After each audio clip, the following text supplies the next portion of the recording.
Okay. Hello everybody. That was terrible.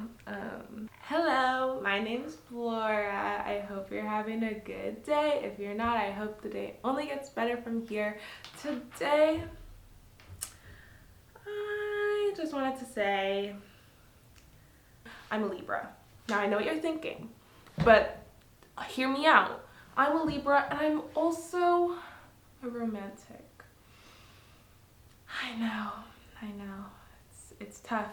And so I kind of wanted to talk about the problematicness of being a romantic, of over-romanticizing.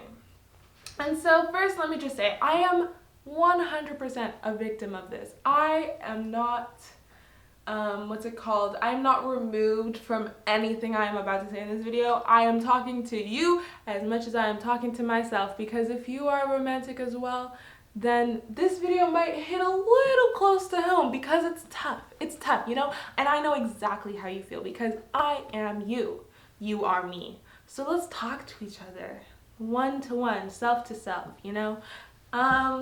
So being a romantic, I am not ashamed. It is who I am who I am, and I am not ashamed at all. But it comes with a lot of territory, if you know what I mean.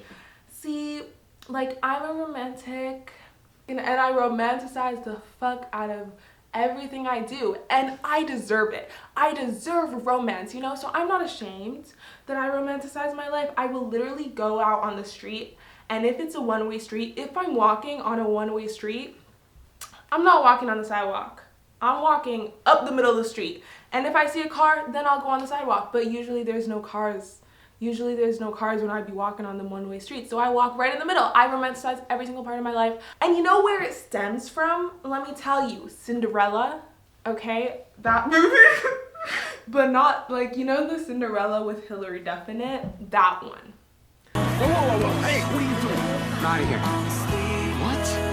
You're throwing away your dream. No, Dad. Throwing away yours.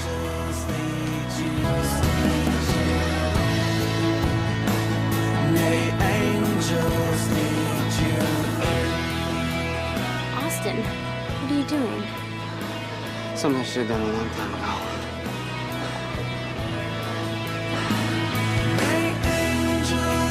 That one. And you know, I wish, obviously, like, it was a straight movie, whatever. But that one, because, you know, she wasn't like them other girls. She was different, you know. Cinderella be different. Like, she's not like the girls, the other ones. Like, she's different. So Cinderella was a good one. And then the other Cinderella, the one where they're dancing, they're break dancing. Come on, beat that. Oh yeah? Well, let's see you top this. Give me something with some edge.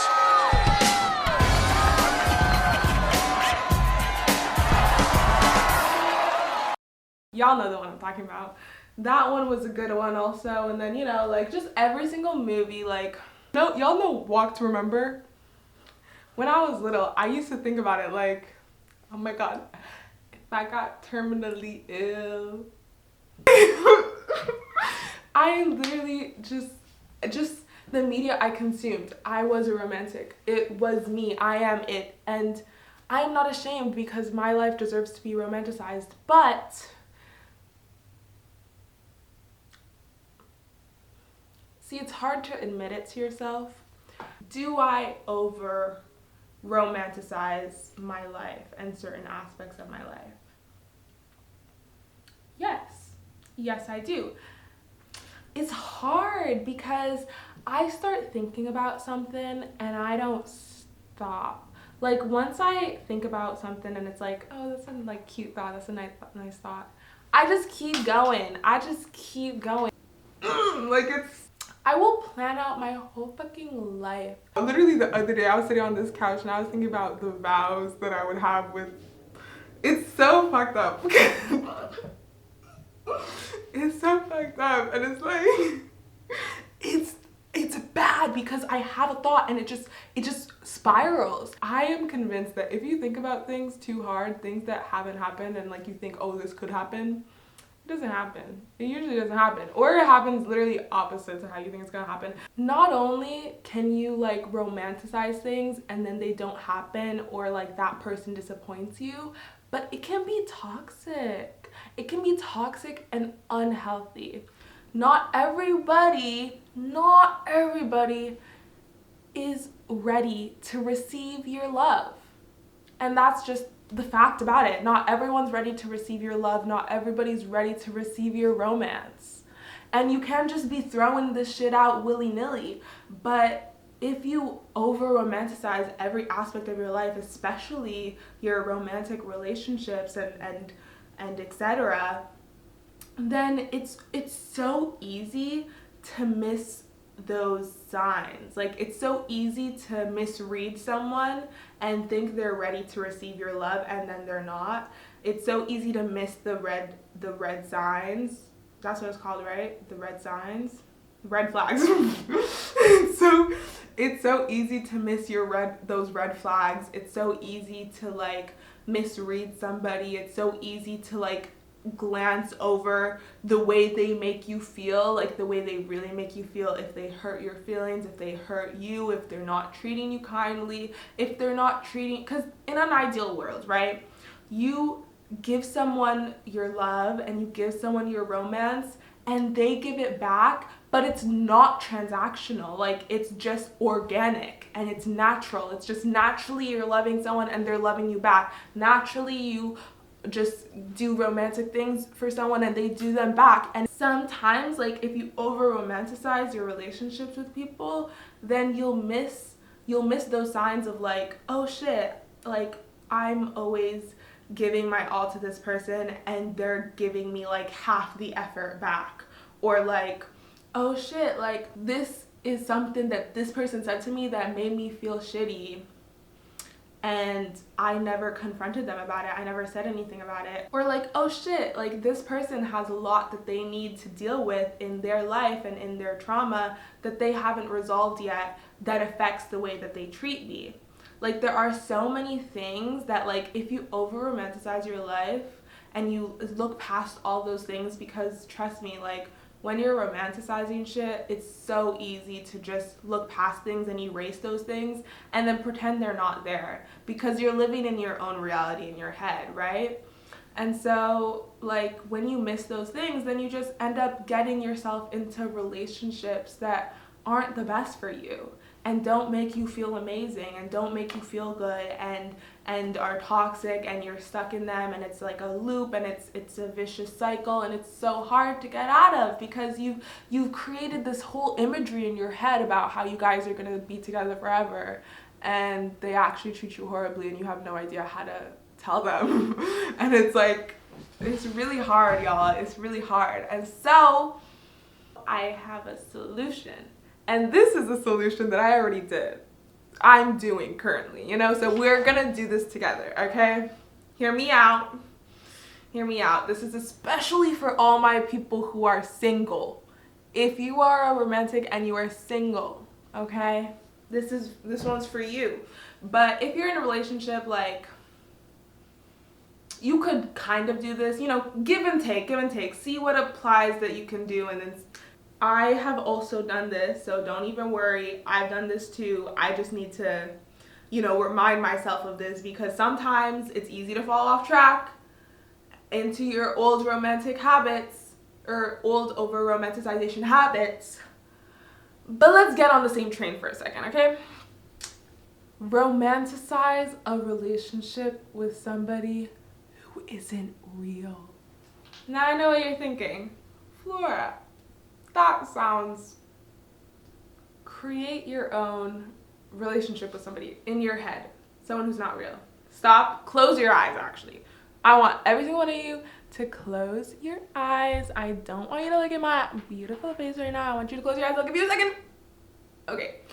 So now that you're all closing your eyes, I want you to think of a person, right? But not someone who you know. Just think, just blank canvas. If you have a particular, you know, whatever you want their image to look like, give them a name, you know, that's important because you need a name to refer them to, so give them a name. Think about this person, how you want them to look like. I already got an image in my head. I did this a long time ago, so I'm giving y'all time to think about it. And now I want you to think, where are you meeting this person? You know, you could meet, there's so many options. There's so many, and I know y'all are romantics. I know y'all are romantic. So you're gonna think of good ones. Where are you meeting this person? Is it a bookstore? Is it a cafe? Is it an airport? Is it in Paris? Like, there are so many places you could meet this person. It could be, you could meet them at any time too. Like, you don't have to meet them in COVID. Like, it's an imaginary person. It's an imaginary world. COVID doesn't exist. Maybe you met them in New York. Maybe you met them in Times Square. Maybe you met them in a park, or maybe you met them at a concert, a festival, whatever. You could meet them anywhere. Maybe you're rich in this lifetime and you met them on a yacht, you know, whatever. Now, who approached who? This is important, and I know y'all romantics gonna like this one. So I'll just say in my fantasy, I was looking at this girl. I was looking at her from across the room, and she obviously saw me staring at her. I was staring at her for like 30 seconds, a minute, and she saw me staring at her. And then when she looked at me, I gave her a little smile. And she looked away and smiled. Then she looked back at me, and I was like, I was looking at her, I was calling her name with my eyes, you know? And then obviously, because I was staring at her and smiling, giving my little googly eyes, she walked up to me, and I was like, we were at like this event, and I was like, do you want to like go to the like table to get a drink or whatever, like the event table to go get a drink? And she was like, yeah. And then we walked to the table, and you know, I was chatting her up, and you know, one thing led to another. I asked if I could get her number and if we could go on a date tomorrow night, and then so yeah. That's how we this is what I want you to do. Today, imagine the person. Imagine how they look like. You know, you can even spend the whole day thinking about this because you don't need to rush it. Like, think about how you guys meet, where you guys meet, and then maybe tomorrow night, think about the first date. And maybe the next night, think about the second date, and you can keep going. Like, honestly, you could keep going. And the thing is, obviously, this is fake. This will never happen, right? But if you go far enough, or you don't even have to go that far, but just notice how this person treats you. Notice the way this person talks to you. Hopefully, since you're a romantic, this person's gonna treat you exactly how you want to be treated, and you're gonna treat them back exactly how you want to treat someone else, and you'll have amazing imaginary sex, and it'll be great.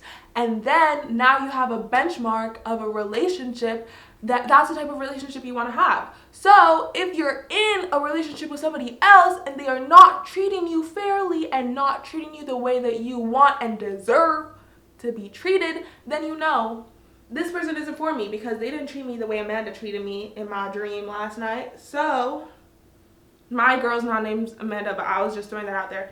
But so I'm not telling you her name, but anyway. So you're not treating me the way she's treating me, or you're not treating me the way he's treating me, or they, or whatever the fuck. So you gotta go. And I'm gonna go back to them. And so now you have a benchmark, or, you know, like a point where like you know the type of treatment you want and deserve and desire, and so you're not accepting anything less. And I don't know, I just think that's a good idea. I think that's a good solution. And so people can come and go into your life who may be romantic interests, and you have no attachment to them the way that you would usually build an attachment to them by romanticizing your future with that person, because you already romanticize a future with someone else. So leave your romanticization with the person in your head, and then the other person, you know, or the other people that come in and out of your life, you're not attached to them until you actually become attached to them, and that's when you know you actually like them. And then that way you can look at all the red flags, you can look at the type of person they are, blah, blah, blah. You can see if they're actually good for you. And that's my solution to this issue. So we had the problem, we had the side effects and the symptoms of the problem, and then we had the solution. What more can you ask in a YouTube video? I think this is pretty well-rounded if you ask me. I hope I got some of y'all thinking out there, and I hope you actually take my advice because I think it's actually good, and I'm about to go on my second date with my person in my head tonight. So there's that. And you can jump back and forth with the person in your head too, because you know, maybe you're tired of getting the talking. Maybe you're tired of the talking stage. Maybe you don't like the talking stage. Skip to the 6-month part. Why not? Skip to the 5 months, skip to the year. And then you can always go back, like, oh, let's say in your memory, like you wanted to bring up like a point that happened like in one of your first few dates. Just go back and think about what happened in the first few dates. You don't gotta know everything, you know? You can like jump back and forth through time. It's amazing. I highly suggest, if you didn't do it, because why not? It's quarantine, it's COVID, why not? Why not? You can't tell me why not, so you should. If you're a romantic like me, I'm giving you a solution. If you don't take it, that's on you. If you take it, you're welcome. Hope you enjoyed this video. Subscribe, and I'll see you later. Bye.